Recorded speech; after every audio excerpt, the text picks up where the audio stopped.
Si tu aimes mes vidéos et veux m'aider à faire grandir la chaîne, n'oublie pas les pouces bleus, les commentaires et le partage. Et si ce n'est pas déjà fait, abonne-toi et clique sur la cloche pour ne pas rater les prochains épisodes. Salut les bricolos! Dans cette vidéo, on parle des travaux d'assainissement qu'on a réalisés dans notre maison.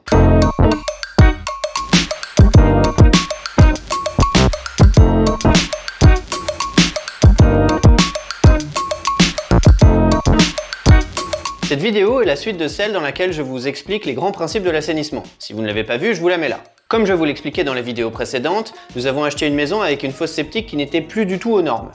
Donc les travaux d'assainissement faisaient partie des tout premiers travaux que nous envisagions, d'autant que la fosse septique se trouvait sous la maison, ce qui n'est pas top en termes d'humidité et d'odeur. Mais avant de se lancer dans ces travaux, il a fallu qu'on étudie tous les points dont je vous ai parlé dans la vidéo précédente, afin de savoir exactement ce qu'on voulait faire, pour pouvoir déposer notre dossier au SPANC. Pour ceux qui n'ont pas vu la première vidéo, le SPANC est l'organisme en charge de vérifier que les systèmes d'assainissement sont aux normes.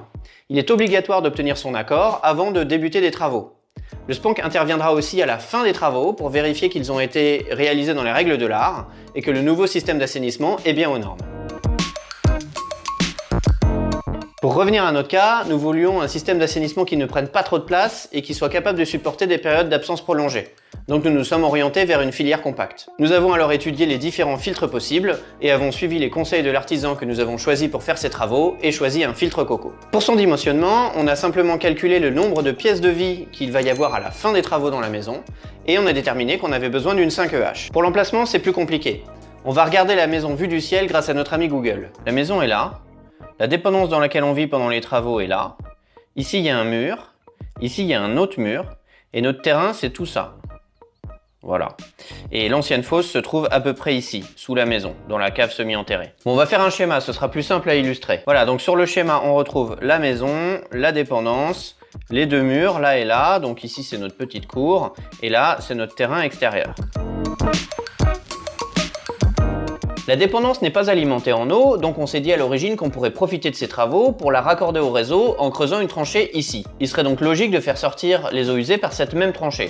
Donc on ferait sortir les eaux usées de la maison par ici, et les eaux usées de la dépendance par là. Par contre, on passe beaucoup de temps dans cette cour, donc on planifiait de mettre notre système d'assainissement en dehors de ce mur, sur notre terrain, par ici par exemple. Mais le terrain ici est plus haut que là, donc ça pose problème pour acheminer l'eau. Nous avons étudié différentes solutions avec des pompes de relevage avant ou après la filière, jusqu'à ce qu'un artisan nous dise que si on voulait vraiment être tranquille, il ne fallait utiliser que la gravité. Et oui, la gravité ne tombe jamais en panne. On s'est dit qu'il avait raison et on s'est résigné à installer notre système d'assainissement dans la cour, avec une évacuation des deux bâtiments par la tranchée principale, puis un raccordement par ici, une fosse compacte là, et l'évacuation des eaux traitées par un puisard ici. Ça y est, cette fois-ci on avait enfin toutes les informations pour remplir notre dossier, et on allait bientôt pouvoir commencer nos travaux!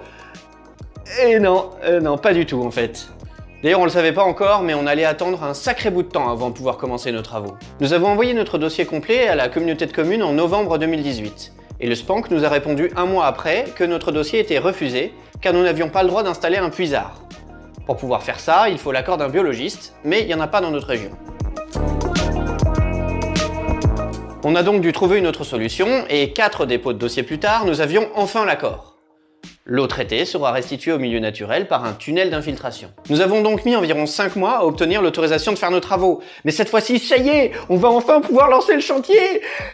Eh ben non, en fait. Parce que l'artisan qu'on a choisi, lui, entre-temps, il a démarré plein d'autres chantiers. Et on pouvait pas vraiment lui en vouloir, puisqu'on savait pas combien de temps on allait mettre à obtenir cet accord. Bref, on était en mai, on avait déjà emménagé dans la maison, et nos travaux d'assainissement n'étaient toujours pas faits. Et en plus, l'artisan nous disait qu'il pourrait se libérer au mieux fin juin. Mais en fait, c'est une chance de ne pas avoir pu lancer ces travaux avant d'emménager dans la maison. Parce qu'en vivant sur place, on s'est rendu compte qu'il était beaucoup plus important pour nous de préserver la cour, plutôt que d'alimenter la dépendance en eau. Du coup, on n'avait plus besoin de faire une tranchée au milieu de la cour, et on pouvait étudier une autre solution. On a décidé donc de faire passer les évacuations des eaux usées de la maison par l'arrière de la maison. Et donc installer la fosse à cet endroit-là, avec une tranchée qui arrive à la fosse compacte là, qui rejette les eaux usées dans un tunnel d'infiltration ici. On a demandé à l'artisan qu'on a choisi pour faire ces travaux de mettre à jour son devis, et on a renvoyé un nouveau dossier au SPANC en gardant exactement les mêmes caractéristiques pour la filière, mais en la plaçant à un autre endroit. On a réussi à obtenir tous les accords pendant l'été, et on a pu débuter les travaux en octobre.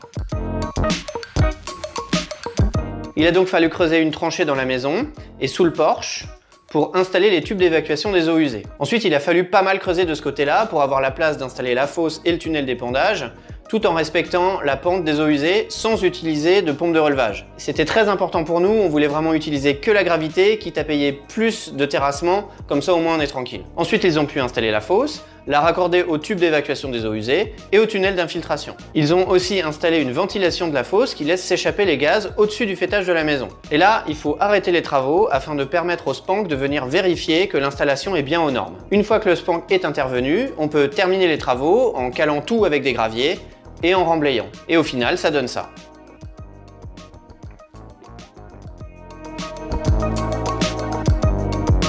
J'ai pas mal échangé avec le spank et voilà les points que j'ai pu retenir qui sont faciles à vérifier pour s'assurer que les travaux sont bien réalisés. Premièrement, il faut absolument qu'il y ait une aération de la fosse et il faut que cette aération arrive au-dessus du faîtage pour éviter d'être gêné par les odeurs. Deuxièmement, il ne faut pas qu'il y ait de coude à 90 degrés dans l'écoulement des eaux mais aussi dans l'écoulement des gaz. Si jamais il y a besoin de faire un coude à 90 pour l'évacuation des gaz, il est recommandé de faire un premier coude à 45, un autre tube et un coude à 45. Et là, ça vous permet d'avoir une évacuation des gaz fluide. Il faut aussi demander au maximum à votre artisan d'installer le plus de regards possible.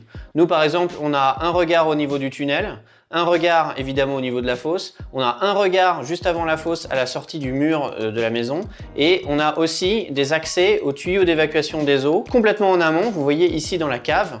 Et en fait, entre cet endroit-là et le regard à l'extérieur de la maison, le tube est quasiment rectiligne, tout du long.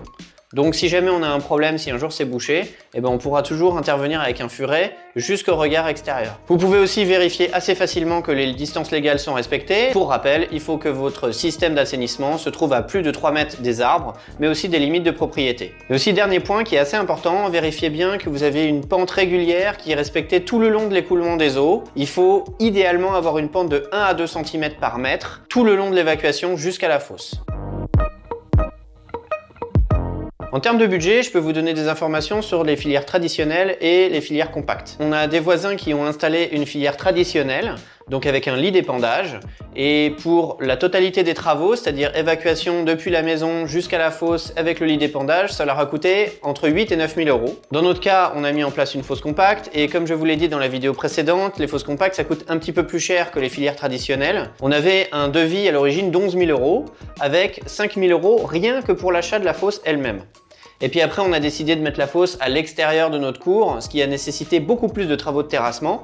Et pour le coup, les artisans sont restés 2 jours et demi de plus que prévu sur le chantier. Et au final, on en a eu pour 13 000 euros. Mais on est très content d'avoir préservé notre petite cour. Voilà, j'espère que cette vidéo vous a plu et que vous avez pu apprendre des choses. N'hésitez pas à mettre des pouces en l'air, à commenter et à partager pour m'aider à faire grandir la chaîne. Et moi, je vous dis à la prochaine!